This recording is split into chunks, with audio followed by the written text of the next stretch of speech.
أعوذ بالله من الشيطان الرجيم يا عبادي الذين آمنوا إن أرضي واسعة فإياي فاعبدون كل نفس ذائقة الموت كل نفس ذائقة الموت ربی هب لی من الصالحین، اے اللہ تو مجھے نیک اولاد نصیب فرما، اے اللہ تو مجھے نیک اولاد نصیب فرما۔ بچوں کے پیدا ہو جانے کے بعد، بچوں کے بڑے ہو جانے کے بعد دعا کرنے کا نہیں ہے کہ اے اللہ تو میری جو اولاد ہے تو اسے نیک بنا، نہیں۔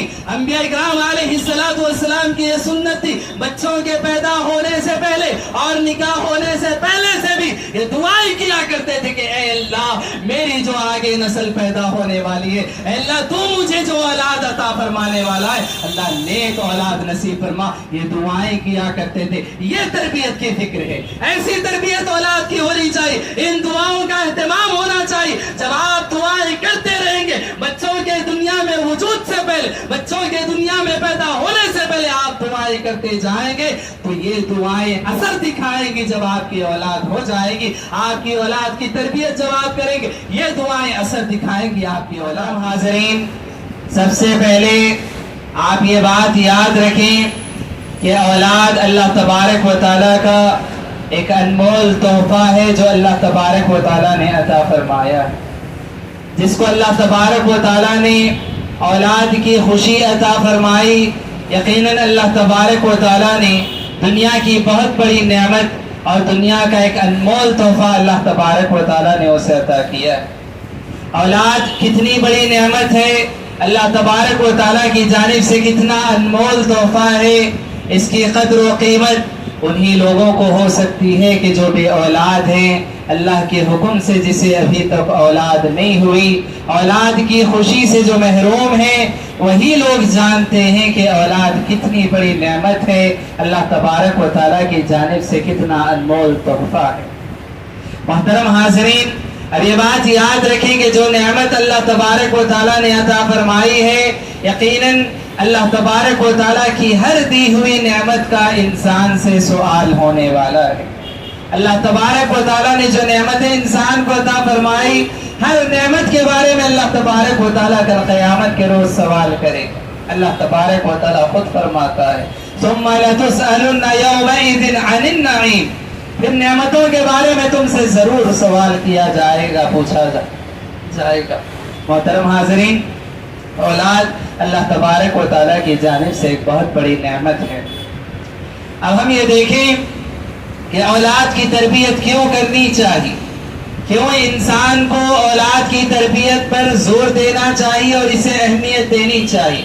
میں آپ کو بتاؤں، اس لیے اپنی اولاد کی تربیت اور اسی طرح سے اس کی اصلاح کی کوشش اور اس پر محنت اور اس کی اہمیت کو اس لیے سمجھنا چاہیے کیونکہ یاد رکھیں کہ اولاد آپ کے لیے جنت میں داخلے کا ذریعہ بھی بن سکتی ہے، اور یہی اولاد اگر آپ نے اس کی تربیت نہ کی، اسلامی پرورش آپ نے اگر اس کی نہ کی، تو یہی اولاد جہنم میں داخلے کا ذریعہ بھی بن سکتی ہے۔ اللہ تبارک و تعالیٰ نے جو اولاد عطا فرمائی ہے، کتنے خوش نصیب ہوں گے وہ لوگ، کتنے خوش نصیب ہوں گے وہ لوگ کہ جن کی اولاد شریعت کے مطابق زندگی گزارتی ہوگی اور اپنے والدین کے حق میں وہ ہاتھ اٹھا کر دعائیں کرنے والی اور اپنے والدین کے لیے صدقے جاریہ یا اسی طرح سے ایسے نیک اعمال انجام دینے والی، یا اپنی اولاد کی انہوں نے ایسی تربیت کی ہوگی کہ آگے چل کر اللہ تبارک و تعالیٰ اس اولاد سے بھی راضی ہو جائے گا اور اس کی اسلامی تربیت کرنے کی بنیاد پر اللہ تبارک و تعالیٰ اس کے والدین کو جنت میں داخلہ عطا فرمائے گا۔ کتنے خوش نصیب ہوں گے وہ لوگ۔ کتنے خوش نصیب ہوں گے وہ والدین، کتنے خوش نصیب ہوں گے وہ ماں باپ جن کے حق میں اللہ تبارک و تعالی جنت کا فیصلہ فرمائے گا، اس وجہ سے کہ انہوں نے اپنی اولاد کی ایسی تربیت کی کہ آگے چل کر انہوں نے ایسے ایسے کارنامے انجام دیے، ایسے ایسے نیک اعمال انہوں نے انجام دیے کہ اللہ تبارک و تعالی ان سے راضی ہوا، اور اللہ تبارک و تعالی ان کے اعمال کی بنیاد پر، ان کی دعاؤں کے نتیجے میں اللہ نے ان کے والدین کی بھی مغفرت فرما دی ہو۔ اور وہیں پر ہم دیکھیں کتنے بد نصیب ہوں گے وہ ماں باپ، کتنے بد نصیب ہوں گے وہ ماں باپ کہ جنہوں نے اپنی اولاد کی تربیت نہ کی ہوگی، جنہوں نے اپنی اولاد کی تربیت نہ کی ہوگی، دینداری جنہوں نے اپنی اولاد کو نہ سکھائی ہوگی، اور اس دنیا کے مطمع نظر کے پیچھے وہ پڑے ہوئے ہوں گے، دنیا دنیا دنیا دنیا کہتے ہوئے انہیں زندگی گزار دی ہوگی، آخرت سے ان کا کوئی تعلق نہیں رہا، دنیا دینداری سے ان کا کوئی تعلق نہیں رہا، شریعت سے ان کا کوئی تعلق نہیں رہا، وہ اس دنیا سے گزر چکے، ان کی اولاد اس دنیا میں ہے، لیکن انہیں اس بات کی توفیق نہیں ملتی کہ اپنے ماں باپ کے حق میں ہاتھ اٹھا کر مغفرت کی دعا کر سکے، انہیں اس بات کی توفیق نہیں ملتی کہ ان کے حق میں صدقہ جاریہ کے طور پر کوئی نیک عمل کر سکے، اور ایسے والدین جب اس دنیا سے گزر جائیں اور ان کی اولاد جو اس دنیا میں رہتے ہوئے ایسے ایسے برائی کے کام انجام دیتی رہے اور برائی کے کاموں میں پڑتی رہے، تو پھر یاد رکھیں وہ والدین اور ان کی اولاد کی بنیاد پر، ان کی اولاد کی صحیح تربیت نہ کرنے کے جرم میں وہ والدین جہنم میں داخلے کا ذریعہ بھی بن سکتے۔ تو حاضرین، معلوم ہوا اولاد کی تربیت بڑی اہم چیز ہے، اولاد کی تربیت اتنی اہم چیز ہے کہ اولاد کی اگر صحیح تربیت ہو تو اس تربیت کی بنیاد پر انسان کا داخلہ جنت میں ہو سکتا ہے، اور اگر اسی تربیت میں کوتاہی ہو اور اسی طرح سے تربیت پر اگر زور نہ دیا جائے، اہمیت نہ دی جائے، تو پھر یاد رکھیں وہی اولاد آگے چل کر ماں باپ کے لیے جہنم کا ذریعہ بن سکتی ہے اور جہنم میں لے جانے کا سبب بن سکتی ہے۔ تو حاضرین، اس اعتبار سے ایک فیصلہ ہم اپنے طور پر یہ کر سکتے ہیں کہ ہماری اولاد، ہمارے بچے ہمارے حق میں جنت کا فیصلہ بھی کر سکتے ہیں اور جہنم کا فیصلہ بھی کر سکتے ہیں۔ اللہ اکبر۔ کیوں؟ آپ کو معلوم ہونا چاہیے کہ انسان صرف اپنے اعمال کی بنیاد پر جنت میں نہیں جا سکتا، صرف اپنے اعمال کی بنیاد پر وہ جہنم سے نہیں بچ سکتا، کیونکہ اللہ تبارک و تعالیٰ نے اس بات کا حکم دیا کہ اپنے آپ کو اور اپنے اہل و عیال کو جہنم کی آگ سے بچاؤ۔ صرف اپنے آپ کو بچانے کا حکم نہیں ہے، ساتھ میں اپنی اولاد کو، اپنے گھر والوں کو، اپنے اہل و عیال کو جہنم کی آگ سے بچانے کا حکم دیا گیا۔ اور اللہ تبارک و تعالیٰ نے جو حکم بیان فرمایا، میرے نبی صلی اللہ علیہ وسلم بیان فرماتے، کلکم راع وکلکم مسئول عن رعیتہ، تم میں سے ہر ایک ذمہ دار ہے اور ہر ایک سے اس کی ذمہ داری کے بارے میں پوچھا جائے گا۔ ماں باپ ہے، والدین ہے، اولاد کے بارے میں ان سے سوال کیا جائے گا کہ تم نے اپنی اولاد کی تربیت کی تھی یا نہیں کی۔ اولاد کے بارے میں پوچھا جائے گا کہ تم نے ان کی نیک توفیق کے لیے تم نے دعا کی تھی یا نہیں کی تھی، ان کی ہدایت اور رہنمائی کے لیے تم نے کوشش کی تھی یا نہیں کی تھی۔ والدین سے اس بات کا سوال کیا جائے گا۔ تو محترم حاضرین، معلوم ہوا اولاد کی تربیت ماں باپ کے لیے ایک بہت اہم فیصلہ ہے، اور یہ اتنا اہم فیصلہ ہے کہ اس فیصلے کی بنیاد پر ماں باپ کے حق میں جنت کا فیصلہ بھی ہو سکتا ہے اور جہنم کا فیصلہ بھی ہو سکتا ہے۔ محترم حاضرین، اس سے آگے بڑھ کر دیکھیں تربیت ہونی چاہیے تو تربیت کا آغاز کہاں سے ہونا چاہیے؟ ماں باپ اگر تربیت کرنا چاہیں تو اپنی اولاد کی تربیت کا خیال انہیں کہاں سے ہونا چاہیے؟ آج ہم دیکھیں معاشرے میں بڑے افسوس کے ساتھ یہ کہنا پڑتا ہے، اولاد جب 18-20 سال کی ہو جائے، 25-26 سال کی اولاد ہو جاتی ہے اور ماں باپ کے کہے میں اولاد نہیں رہتی ہے، ماں باپ کی نافرمان ہو جاتی ہے، برائی کے کاموں میں لگ جاتی ہے، اور اسی طرح سے برے دوستوں کے ساتھ اور اسی طرح سے برے خواہشات میں اس طرح سے اولاد جب نکل جاتی ہے، ماں باپ کو تب خیال پیدا ہوتا ہے کہ ہماری اولاد ہاتھ سے نکل چکی، ہماری اولاد ہاتھ سے نکل چکی ہے۔ اب انہیں فکر ہوتی ہے کہ ہماری اولاد کی اب تربیت کی جائے، اب انہیں فکر ہوتی ہے کہ کس طرح سے بچوں کو سدھارا جائے، اب فکر ہوتی ہے کہ کیسے بچوں کو صحیح راہ پر لایا جائے۔ اب فکر کرنے کا کوئی فائدہ نہیں، یاد رکھیں شریعت اسلامیہ تربیت کا جہاں حکم دیتی ہے، آپ کو اپنی اولاد کی تربیت کی فکر ہونی چاہیے، آپ کو اپنی اولاد کی تربیت کا خیال ہونا چاہیے۔ کب ہونا چاہیے؟ شریعت اسلامیہ یہ بیان فرماتی ہے کہ اپنی اولاد کی تربیت کی فکر اپنے نکاح سے پہلے کرو، اپنی اولاد کی تربیت کی فکر اپنے نکاح سے پہلے کرو۔ اور اللہ کے نبی صلی اللہ علیہ وسلم نے اسی لیے بیان فرمایا تنکح المرأۃ لأربعین، عورت سے ایک لڑکی سے جو نکاح کیا جاتا ہے چار باتوں کی بنیاد پر، لمالہا ولجمالہا ولحسبہا ولدینہا۔ پیارے نبی صلی اللہ علیہ وسلم بیان فرماتے لڑکی سے جو نکاح کیا جاتا ہے چار باتوں کی بنیاد پر، یا تو اس کے مال و دولت کی بنیاد پر، یا تو اس کے حسن و خوبصورتی کی بنیاد پر، یا حسب و نسب خاندان قبیلے کی بنیاد پر۔ چوتھی بات پیارے نبی صلی اللہ علیہ وسلم بیان فرماتے کہ دینداری کی بنیاد۔ چار بنیادیں ہیں، ان بنیادوں پر نکاح کیا جاتا ہے۔ اللہ کے نبی صلی اللہ علیہ وسلم فرماتے کامیاب نکاح کون سا ہے؟ کس چیز کو بنیاد بنا کر نکاح کرو گے تو کامیاب ہو جاؤ گے؟ کیا مال و دولت کی بنیاد پر نکاح کرو گے کامیاب ہوگے؟ نہیں، کامیابی کی ضمانت اس میں نہیں ہے۔ اللہ کے نبی کہتے کیا حسب، کیا خوبصورتی، حسن و جمال کی بنیاد پر نکاح کرو گے کامیاب ہوگے؟ نہیں، کامیابی کی ضمانت اس میں بھی نہیں ہے۔ وَلِحَسَبِهَا، اور حسب و نسب خاندان قبیلے کی بنیاد پر، بڑے اونچے مرتبے کے لوگ ہیں، بڑے قبیلے کے لوگ ہیں، بڑے خاندان کے لوگ ہیں، شہرت یافتہ لوگ ہیں، کیا اس بنیاد پر نکاح کرو گے کامیاب ہوگے؟ نہیں، اس یہ بھی کامیابی کی بنیاد نہیں۔ پھر کامیاب کس اعتبار سے ہوں گے؟ اللہ کے نبی صلی اللہ علیہ وسلم فرماتے فَاظْفَرْ بِذَاتِ الدِّينِ، دیندار لڑکی سے نکاح کرو کامیاب ہو جاؤ، دیندار لڑکی سے نکاح کرو کامیاب ہو جاؤ گے۔ کیسے کامیاب ہوگے؟ اگر تم دیندار لڑکی سے نکاح کرو گے تو وہی دیندار لڑکی آگے چل کر تمہاری اولاد کی دینی تربیت کرے گی، وہی دیندار لڑکی آگے چل کر تمہاری اولاد کی تربیت کرے گی، اور تمہاری اولاد کی جب تربیت کرے گی تو تم اس فکر سے بے فکر ہو جاؤ گے، اور تمہیں اس بات کی فکر نہیں ہوگی کہ اب تربیت کیسے ہوگی۔ 18-20 سال کے بعد اولاد ہاتھ سے نکل جائے، یہ آپ کو فکر کرنے کی ضرورت نہیں ہوگی۔ کیوں؟ فکر کرنا تب ہے جب آپ نکاح کریں گے، اس سے پہلے آپ کو فکر کرنا ہے کہ میں ایسی عورت سے، ایسی لڑکی سے میں نکاح کروں جو آگے چل کر میری اولاد کی دینی تربیت کر سکے، شریعت کے مطابق میری اولاد کو وہ ڈھال سکے۔ اس بات کی فکر اپنے نکاح سے پہلے ہونی چاہیے۔ اور اسی طرح سے جب نکاح ہو جائے تو اس کے بعد بھی پیارے نبی صلی اللہ علیہ وسلم نے، آپ دیکھیں سلسلہ وار دعاؤں کا کس طرح سے اہتمام ہونا چاہیے۔ اللہ کے نبی صلی اللہ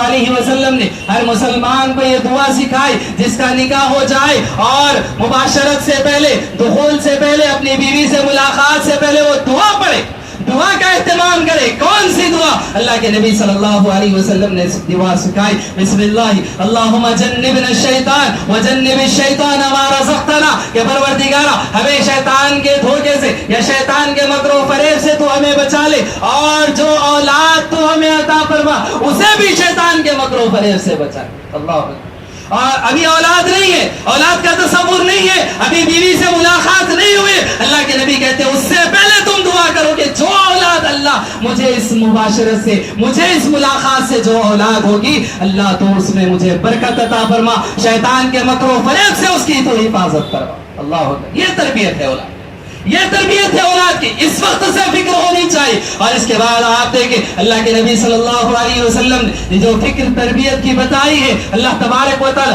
انبیاء اکرام علیہم السلام کے بارے میں بیان فرماتا ہے۔ انبیاء اکرام علیہم السلام اپنی اولاد کے لیے دعائیں کیا کرتے تھے، رب ہب لی من الصالحین، اے اللہ تو مجھے نیک اولاد نصیب فرما، اے اللہ تو مجھے نیک اولاد نصیب فرما۔ بچوں کے پیدا ہو جانے کے بعد، بچوں کے بڑے ہو جانے کے بعد دعا کرنے کا نہیں ہے کہ اللہ تو میری جو اولاد ہے تو اسے نیک بنا، نہیں۔ انبیاء اکرام علیہ السلام کی یہ سنت تھی، بچوں کے پیدا ہونے سے پہلے اور نکاح ہونے سے پہلے سے بھی یہ دعائیں کیا کرتے تھے کہ اے اللہ میری میری جو آگے نسل پیدا ہونے والی ہے، اے اللہ تو مجھے جو اولاد عطا فرمانے والا ہے، اللہ نیک اولاد نصیب فرما. یہ دعائیں کیا کرتے تھے. یہ تربیت کی فکر ہے. ایسی تربیت اولاد کی ہونی چاہیے. ان دعاؤں کا اہتمام ہونا چاہیے. جب آپ دعائیں کرتے رہیں گے، بچوں کے دنیا میں وجود سے پہلے، بچوں کے دنیا میں پیدا ہونے سے پہلے آپ دعائیں کرتے جائیں گے تو یہ دعائیں اثر دکھائیں گی. جب آپ کی اولاد ہو جائے گی، آپ کی اولاد کی تربیت جب آپ کریں گے، یہ دعائیں اثر دکھائیں گی آپ کی اولاد کی تربیت. تو پیارے نبی صلی اللہ علیہ وسلم نے یہ دعائیں سکھائی. ان دعاؤں کا اہتمام ہونا چاہیے. اور جب اولاد ہو جائے، اللہ تبارک و تعالیٰ اولاد کی نعمت سے سرفراز فرما دے، اولاد کی خوشی عطا فرما دے، تو اس کے بعد کیا ہے؟ آپ دیکھیں اللہ کے نبی صلی اللہ علیہ وسلم نے احکام بتائے. اللہ کے نبی صلی اللہ علیہ وسلم نے بتایا کہ جب بچہ پیدا ہو جائے تو پھر اس کے بعد 7ویں دن اس کا عقیقہ کیا جائے، اس کا نام رکھا جائے، اچھے نام رکھے جائیں. پیارے نبی صلی اللہ علیہ وسلم نے یہ تعلیم دی، اپنی امت کو یہ ترکیب بتائی کہ دیکھو پیغمبروں کے ناموں پر اپنی اولاد کے نام رکھو، صحابہ کے ناموں پر اپنی اولاد کے نام رکھو. کیوں؟ اب بچہ جب بڑا ہوگا اسے معلوم ہوگا کہ میرا جو نام ہے وہ میرا معمولی نام نہیں ہے، وہ بڑے پیغمبر کا نام تھا، لہٰذا میں ان کے جیسا بنوں گا. میرا جو نام رکھا گیا ہے وہ بڑے صحابی کا نام تھا، اتنے جلیل القدر وہ صحابی تھے، اتنے ایمان افروز وہ صحابی تھے، میں ان کے جیسا بننے کی کوشش کروں گا. ایسے نام بچوں کے رکھنے چاہیے. آج بڑے افسوس کے ساتھ یہ میں بات کہوں گا، بچے پیدا ہوتے، لڑکے ہو چاہے لڑکیاں ہو، اور نام کی فہرست کے سلسلے میں سوال کیا جاتا ہے ایسا نام بتائیں کہ کسی نے نہ سنا ہو، اچھا بھی ہو اور ایسا بھی ہو کہ لیٹسٹ بھی ہو. اگر کہا جائے کہ پیغمبروں کے نام رکھو، صحابہ کے نام رکھو، صحابیات کے نام رکھو، نبی کی بیویوں کے نام رکھو، کہتے کہ وہ پرانے نام ہے. اللہ اکبر. آپ کو کیسے نام چاہیے؟ کیا اس سے حسین، اس سے خوبصورت، اس سے پیارے کوئی نام ہو سکتے؟ نبی کی بیویوں سے پیارے کوئی نام ہو سکتے؟ پیغمبروں کے نام سے پیارے کوئی نام ہو سکتے؟ صحابہ کرام رضی اللہ عنہم جنہوں نے اپنی ساری زندگیاں اللہ اور اس کے رسول کے لیے قربان کر دی، کیا ان سے پیارے کسی کے نام ہو سکتے؟ کیا ہمیں ان سے محبت نہیں ہے؟ اللہ اکبر. ایسے نام بچوں کے رکھے جائیں تاکہ آگے چل کر بچے یہ خیال کریں، اپنے آپ میں یہ سوچیں، یہ فکر کریں کہ میرا نام کس کا نام ہے.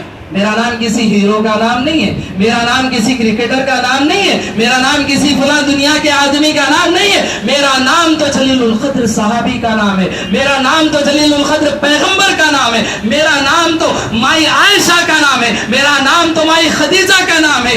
یہ بچے آگے چل کر اس بات کی فکر کرے کہ اتنا بڑا نام رکھ کر میں کوئی غلط کام نہیں کر سکتا، میں اتنا بڑا نام کسی غلط کام میں نہیں لکھا سکتا. یہ بچوں کے اندر فکر ہونی چاہیے. آپ ایسے نام رکھیں. اللہ اکبر. ناموں کے سلسلے میں بھی انسان کو فکر مند ہونا چاہیے. اللہ کے نبی صلی اللہ علیہ وسلم نے جن صحابہ یا جن صحابیات کے ایسے نام دیکھے جن کا معنی صحیح نہیں تھا، اللہ کے نبی نے ان کے نام بدل دیے. تو کوشش اس بات کی ہونی چاہیے کہ بچے پیدا ہو، نام آپ رکھے پیغمبروں کے ناموں پر رکھے، صحابہ کے ناموں پر رکھے، صحابیات کے ناموں پر رکھے، تاکہ ان کے نام کا جو اثر ہوگا وہ آپ کی اولاد پر ہو، آپ کی اولاد کی تربیت پر اس کا اثر پڑے گا. تو اس بات کی کوشش ہونی چاہیے. اسی طرح سے ہم دیکھیں بچے پیدا ہو جاتے، اس کے بعد اللہ کے نبی صلی اللہ علیہ وسلم نے مزید ہمیں جو تعلیمات دی ہیں، مزید تعلیمات میں ہم یہ دیکھ سکتے ہیں اللہ کے نبی صلی اللہ علیہ وسلم نے یہ بات بیان فرمائی، بچے جیسے ہی شعور کی عمر کو پہنچے، بچوں کے اندر جیسے ہی ذرا شعور پیدا ہو جائے، اب یہاں سے دینداری کی ان کی تربیتدار انہیں بنا دینا آپ کی کوشش ہونی چاہیے. اللہ کے نبی صلی اللہ علیہ وسلم بیان فرماتے مروا اولادکم بالصلاۃ وهم ابناء 7 سنین. اللہ کے نبی صلی اللہ علیہ وسلم بیان فرماتے ہیں کہ اپنی اولاد کو نماز کا حکم دو جب وہ 7 سال کے ہو جائے. جب وہ 7 سال کے ہو جائے انہیں نماز کا حکم دو. اگر میں آپ سے سوال کروں کہ 7 سال کی عمر میں کیا بچہ بالغ ہو جاتا ہے؟ تو نہیں. 7 سال کی عمر میں بچہ بالغ نہیں ہوتا، لیکن اللہ کے نبی صلی اللہ علیہ وسلم نے سکھایا، اپنی امت کو اس بات کی تعلیم دی، بچے 7 سال کے ہو جائیں تو انہیں مسجد لے جاؤ، انہیں نماز کا حکم دو. کیوں؟ یہ عمر شوق کے پیدا کرنے کی عمر ہے، یہ عمر شوق کے پیدا کرنے کی عمر ہے.